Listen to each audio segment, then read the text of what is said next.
अस्सलाम वालेकुम। उम्मीद है कि आप लोग खैरियत से होंगे। मेरा नाम डॉक्टर मोमना है और आज की इस वीडियो में हम बात करेंगे गैंठिया के बारे में। यानी आपकी बॉडी में यूरिक एसिड का लेवल बढ़ने की वजह से जो बीमारी होती है गैंठिया, जिसे इंग्लिश में गोट कहा जाता है। अचानक से अगर गोट का हमला आपकी बॉडी में हो जाए, यानी कि यूरिक एसिड का लेवल अचानक से आपकी बॉडी में बढ़ जाए, तो उस वक्त आपको कौन सी ऐसी अलामत जाहिर होती है जिससे आपको पता लग जाता है कि आपको गंठिया हो गया है और उसका इलाज क्या है, ये सब कुछ मैं बताऊंगी आपको आज की इस वीडियो में। वीडियो स्टार्ट करने से पहले मैं आपको बताना चाहती हूँ, ये वीडियो मैं लोगों की अवेयरनेस के लिए बनाती हूँ ताकि इससे लोगों को फायदा हो। अगर आप चाहते हैं कि मैं इस तरह की और वीडियो बनाऊं तो आप मुझे सपोर्ट करें, मेरे चैनल को सब्सक्राइब करें और अगर आपका कोई भी क्वेश्चन है तो आप मुझसे कमेंट सेक्शन में पूछ सकते हैं। अब होता क्या है कि आप रात को सोए हैं और अचानक जब सुबह उठे हैं तो आपने देखा, आप नोट करते हैं कि अचानक से आपके पाँव का जो अंगूठा होता है उसकी स्वेलिंग, उसमें सोज पड़ जाती है। उसके साथ सिर्फ सोज नहीं बल्कि वो सुर्ख भी हो जाता है और आपको हाथ लगाने में शदीद दर्द भी होती है। उसके साथ हो सकता है कि आपको बुखार भी हो जाए। तो इसको बोलते हैं गंठिया का अटैक, यानी इंग्लिश में इसके लिए वर्ड यूज किया जाता है एक्यूट गाउट अटैक। अब ये होता क्या है कि नॉर्मली हमारी जो बॉडी में यूरिक एसिड का लेवल होता है वो होता है 6.8 मिलीग्राम पर डेसीलीटर। अगर आपकी बॉडी में, आप अपने डॉक्टर पास गए हैं, आप सुबह उठे हैं, आपने ये मसला देखा, नोट किया और आप डॉक्टर पास गए, डॉक्टर सबसे पहले आपका यूरिक एसिड का लेवल करवाएंगे। अगर तो वो 6.8 से कम है तो इसका मतलब है कि यूरिक एसिड नहीं बढ़ा, लेकिन अगर 6.8 से ऊपर आ रहा है तो इसका मतलब है आपको गाउट यानी गंठिया की बीमारी हो गई है, जिसकी वजह से आपको ये मसला पेश आ रहा है। अब ये होता किन लोगों में, कुछ लोगों में ये होता है कि उनको जेनेटिकली हो रहा होता है, मतलब कि उनकी फैमिली में पहले उनके फादर को हुआ हो, उनके दादा को हुआ हो या उनके बहन भाइयों में ये मसला, तो उन लोगों में बहुत ज्यादा ये देखा जाता है। उसके अलावा वो लोग जिनको पहले से कोई बीमारी चल रही हो, उसकी वजह से उनकी बॉडी में यूरिक एसिड का लेवल बढ़ जाता है। अब होता क्या है, जब आपकी बॉडी में यूरिक एसिड का लेवल बढ़ने के बाद आपके गुर्दों से फिल्टर होके निकलता है आपकी बॉडी से बाहर। अब होता क्या है कि वो लोग जो बहुत ज्यादा गोश्त का इस्तेमाल करते हैं, सी फूड यानी मछलियां वगैरह, उसके अलावा अल्कोहल, कलेजी और बहुत ज़्यादा कॉफ़ी पीते हैं, और उसके अलावा वो लोग जिनकी जो ज़्यादा बहुत ज़्यादा वो जो डिब्बे वाले जूस होते हैं, हाई फ्रुक्टोज कॉर्न सिरप, वो पीते हैं, उनके अंदर यूरिक एसिड के लेवल बढ़ने के चांसेस बहुत ज़्यादा होते हैं। उसके अलावा वो लोग जिनको कोई पहले से बीमारी चल रही हो और वो कोई दवाई इस्तेमाल कर रहे हो, जैसे कि डायूरेटिक्स जिसे पेशाब आवर दवाइयाँ कहते हैं, ये गुर्दे के मरीज और दिल की बीमारी वाले मरीज अक्सर ये इस्तेमाल कर रहे होते हैं, ये बहुत बड़ी वजह बनती है आपकी बॉडी में यूरिक एसिड के लेवल को बढ़ाने की।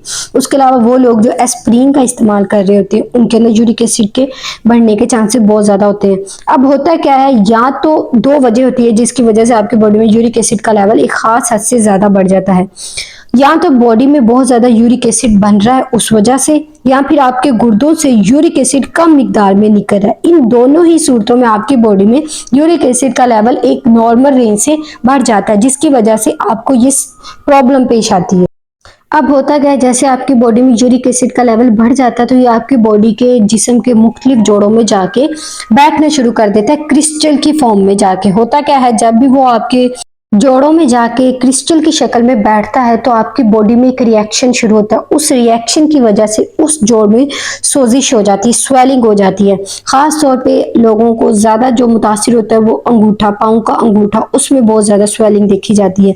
उसके अलावा ये आपके नी जॉइंट में भी जाके इकट्ठा होना शुरू हो जाता है, या फिर आपके हाथों के जो कोहनियों के वहां पे भी जाके ना, उन जोड़ों में भी जाके ये जमा होना शुरू हो जाता है, बैठना शुरू हो जाता है, जिसकी वजह से आपको स्वेलिंग होती है, सोजिश होती है, दर्द होती है। अब होता क्या है कि जब आपको ये मसला अचानक से, आप सुबह उठे हैं तो आपने ये सब नोट किया, तो आप अपने डॉक्टर पास जाते हैं, डॉक्टर आपका प्रॉपर आपका मुआयना करता है, आपकी हिस्ट्री लेता है, उसके बाद वो आपकी एक्सरे करवाता है उस जोड़ का जहाँ पे स्वेलिंग हुई होती है। और बाज़ औक़ात डॉक्टर क्या करते हैं कि आपकी एक सिरिंज डाल के अंदर से आपके जो जोड़ होते हैं उसके अंदर से फ्लूइड जो इकट्ठा हुआ था, पानी, उसको बाहर निकाल लेते ताकि इसका आराम आ जाए। अब होता क्या है कि इसमें मेडिसिन कौन सी दी जाती है, अक्सर लोग यही समझते हैं कि जब आपको गंठिया की बीमारी होती है तो डॉक्टर सबसे पहले आपको यूरिक एसिड के लेवल को कम करने के लिए दवाइयां देते हैं, लेकिन ऐसा नहीं होता। अब होता क्या है, जो शुरू का टाइम होता है जब आपको अचानक से एक्यूट गोट का प्रॉब्लम फेस करना पड़ता है, तो डॉक्टर आपको शुरू में जो दवाई देती हैं वो यूरिक एसिड को कम करने के लिए नहीं देते, बल्कि वो आपको एनसिड्स पेन दर्द के लिए दवाई देती हैं। उसके अलावा कुछ स्टीरॉइड्स देते हैं और कोल्चिसिन, बहुत नाम सुना होगा आपने, वो देती हैं। इससे क्या होता है, 2 हफ्ते के इस्तेमाल से बाकायदा आप इस्तेमाल करते हैं तो क्या होता है, आपकी जो गोट का मसला होता है, जो अचानक आपको गोट का अटैक होता है, वो प्रॉब्लम आपकी सॉल्व होती है। बहुत से लोगों में ये होता है कि उनको दोबारा ये प्रॉब्लम ना फेस करनी पड़े, लेकिन कुछ लोगों में होता है कि उनको दोबारा फिर से यूरिक एसिड का अटैक हो सकता है। अब ये तो वो लोग थे कि जिनको यूरिक एसिड की दवाइयां नहीं दी जाती यूरिक एसिड के लेवल को कम करने के लिए। अब 2 तरह की कैटेगरी के और लोग आते हैं जिनको यूरिक एसिड के लेवल को कम करने के लिए दवाई दी जाती है। नंबर 1 पे हमारे पास वो लोग आ जाते हैं जिनकी बॉडी में यूरिक एसिड का लेवल तो बढ़ा हुआ होता है, लेकिन उनके अंदर कोई अलामत नहीं नजर आ रही होती। इसे बोलते हैं एसिम्प्टोमेटिक गाउट, यानी इनकी बॉडी में जो यूरिक एसिड का लेवल 6.8 से ज्यादा तो है, लेकिन उनकी बाज़ाहिरी तौर पे कोई अलामत नजर नहीं आ रही। इन लोगों को ये यूरिक एसिड के लेवल को कम करने के लिए दवाई दी जाती है। उसके अलावा वो लोग जिनको क्रोनिक कोई बीमारी हो, जिनको पहले से गोट का मसला चल रहा हो, उनकी बॉडी में यूरिक एसिड का लेवल भी बढ़ा हुआ होता है, उसके अलावा वो उनके जोड़ों में भी जाके बैठ जाता है। ना सिर्फ उनके जोड़ों में बैठ जाता है, टाइम के साथ साथ जब वो बहुत ज्यादा बढ़ जाता है, खास तौर पे वो 8 तक पहुंच जाता है या 8 से ज्यादा हो जाता है, तो वो उनके गुर्दों को भी मुतासिर करना शुरू कर देता है, गुर्दों में जाके किडनी स्टोन बना देता है। उसके अलावा ये आपकी जिल्द के बाकी जिल्द के हिस्सों में, जिल्द के नीचे जाके और भी पट्टों के नीचे जाके छोटी छोटी गिल्टियां बनाना शुरू कर देता है। तो वो लोग जिनका यूरिक एसिड का लेवल, खास तौर पे जो क्रोनिक जो गोट के मरीज होते हैं, उनमें यूरिक एसिड का लेवल अगर 8 या 9 से ऊपर होता है, तो उनमें यूरिक एसिड के लेवल को कम करने के लिए दवाइयां दी जाती हैं। अब यूरिक एसिड को कम करने के लिए बहुत ज्यादा 2 दवाइयों का इस्तेमाल किया जाता है, जिसमें आ जाती है एलोपिरिनोल, फिबोक्सोस्टैट। ये मेडिसिन बहुत ज़्यादा इजीली मिल जाती है आपको मार्केट से, फार्मेसी से। तो अब आपने खुद से इसको नहीं शुरू करना, आपने अपने डॉक्टर पास जाना है, क्योंकि डॉक्टर को पता होता है कि आपको कितनी डोज में देनी है और कब शुरू करवानी है।